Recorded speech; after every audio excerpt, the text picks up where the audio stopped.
Evening Star, Book 12 of 2920, The Last Year of the First Era, by Carlovac Townway.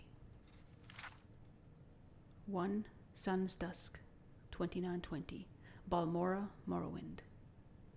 The winter morning sun glinted through the cobweb of frost on the window, and Almalexia opened her eyes.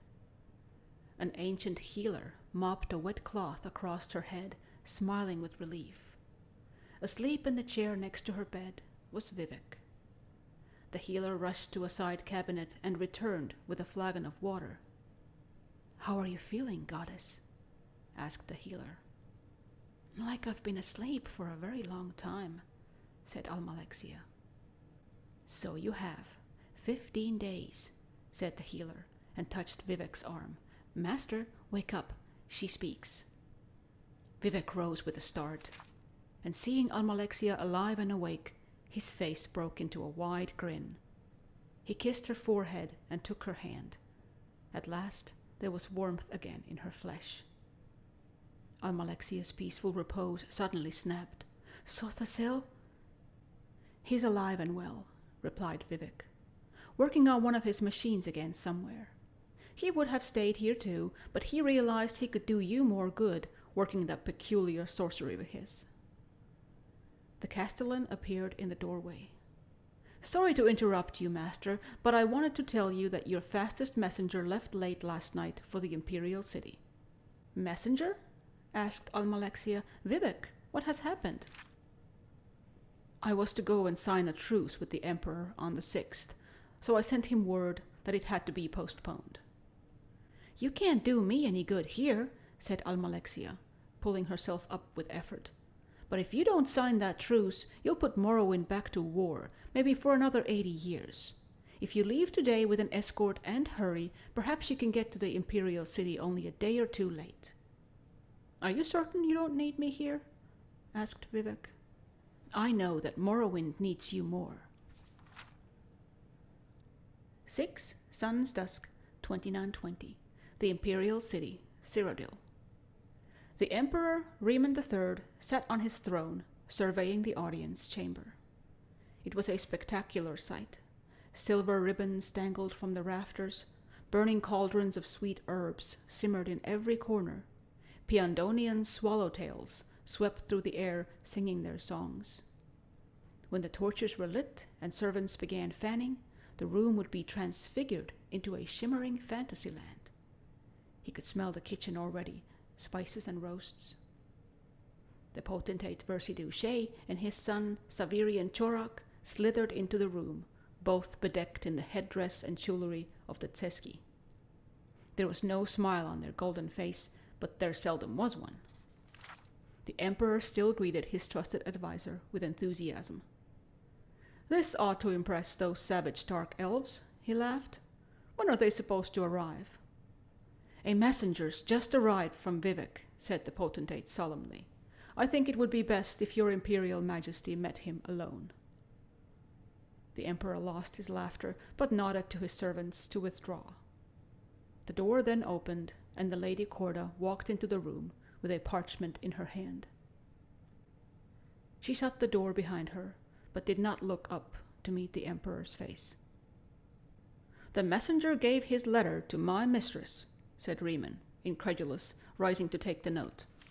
"That's a highly unorthodox way of delivering a message." "But the message itself is very orthodox," said Corda, looking up into his one good eye. With a single blinding motion, she brought the letter up under the Emperor's chin. His eyes widened, and blood poured down the blank parchment. Blank, that is, except for a small black mark, the sign of the Morag tongue. It fell to the floor, revealing the small dagger hidden behind it, which she now twisted, severing his throat to the bone. The Emperor collapsed to the floor, gasping soundlessly. "How long do you need?" asked Savirian Chorak. 5 minutes, said Corda, wiping the blood from her hands. "If you can give me 10, though, I'll be doubly grateful." "Very well," said the potentate to Corda's back as she raced from the audience chamber. She ought to have been an Akaviri. The way the girl handles a blade is truly remarkable. I must go and establish our alibi, said Saviri and Chorag, disappearing into one of the secret passages that only the Emperor's most trusted knew about. Do you remember, close to a year ago, Your Imperial Majesty? The potentate smiled, looking down at the dying man. When you told me to remember, you Akaviri have a lot of showy moves, but if just one of our strikes comes through, it's all over for you? I remembered that, you see. The Emperor spat up blood and somehow said the word, snake. I am a snake, Your Imperial Majesty, inside and out. But I didn't lie. There was a messenger from Vivek. It seems he'll be a little late in arriving. The potentate shrugged before disappearing behind the secret passage. Don't worry yourself. I'm sure the food won't go bad. The Emperor of Tamriel died in a pool of his own blood, in his empty audience chamber, decorated for a grand ball. He was found by his bodyguard 15 minutes later. Corda was nowhere to be found. 8 Sun's Dusk, 2920, Cair Suvio, Cyrodiil. Lord Glavius, apologizing profusely for the quality of the road through the forest, was the first emissary to greet Vivek and his escort as they arrived. A string of burning globes decorated the leafless trees surrounding the villa, bobbing in the gentle but frigid night breeze. From within, Vivek could smell the simple feast and a high, sad melody. It was a traditional Akaviri wintertide carol. Versidu Shea greeted Vivek at the front door.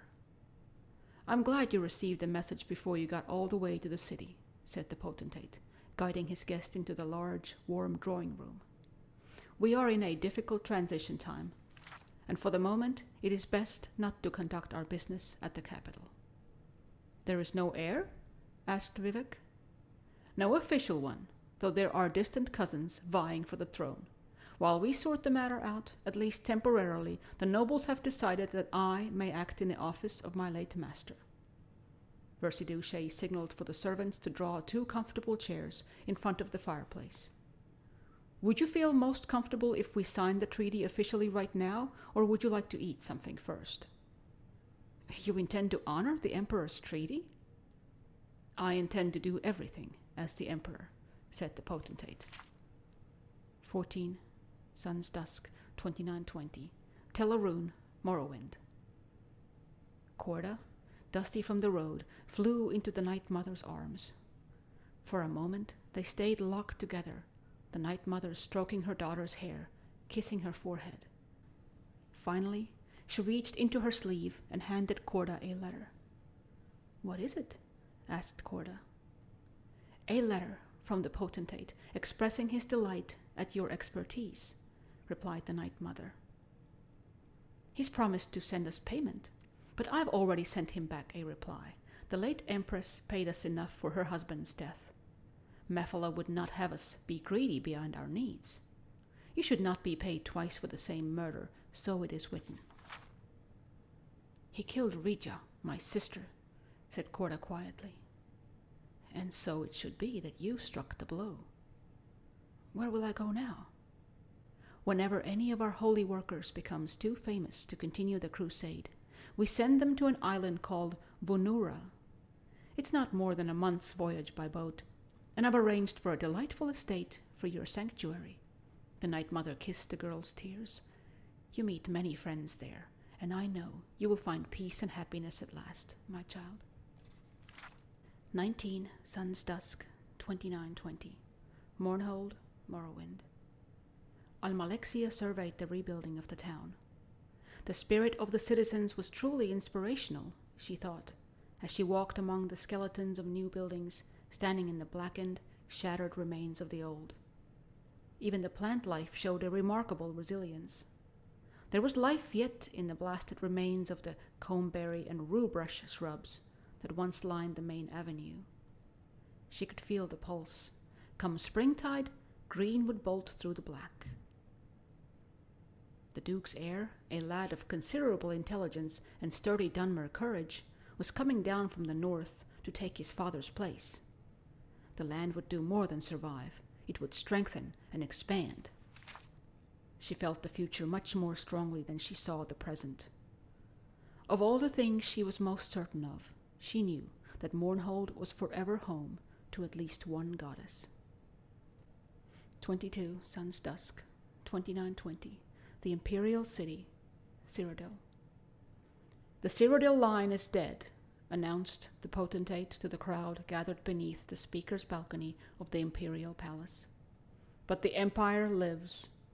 The distant relatives of our beloved Emperor have been judged unworthy of the throne by the trusted nobility who advised His Imperial Majesty throughout his long and illustrious reign. It has been decided that as an impartial and faithful friend of Riemann III, I will have the responsibility of continuing on in his name. The Akaviri paused, allowing his words to echo and translate into the ears of the populace. They merely stared up at him in silence. The rain had washed through the streets of the city, but the sun, for a brief time, appeared to be offering a respite from the winter storms. I want to make it clear that I am not taking the title Emperor, he continued. I have been and will continue to be potentate, versi-duce, an alien welcomed kindly to your shores. It will be my duty to protect my adopted homeland, and I pledge to work tirelessly at this task until someone more worthy takes the burden from me. As my first act, I declare that in commemoration of this historical moment, beginning on the 1st of Morning Star, we will enter year 1 of the second era as time will be reckoned. Thus, we mourn the loss of our imperial family and look forward to the future. Only one man clapped at these words. King Drozel of Senchal truly believed that this would be the finest thing to happen to Tamriel in history. Of course, he was quite mad. 31 Sun's Dusk, 2920, Ebonheart, Morrowind. In the smoky catacombs beneath the city where Sothasil forged the future with his arcane clockwork apparatus, something unforeseen happened. An oily bubble seeped from a long, trusted gear and popped. Immediately the wizard's attention was drawn to it and to the chain that tiny action triggered. A pipe shifted half an inch to the left. A thread skipped. A coil rewound itself and began spinning in a counter direction. A piston that had been thrusting left, right, for millennia suddenly began shifting right, left. Nothing broke, but everything changed. It cannot be fixed now, said the sorcerer quietly. He looked up through a crick in the ceiling into the night sky. It was midnight. The second era, the age of chaos, had begun.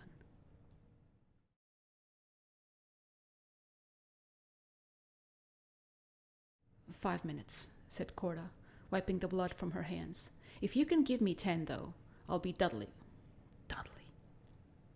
3, 2, 5. They do 5. 3, 2,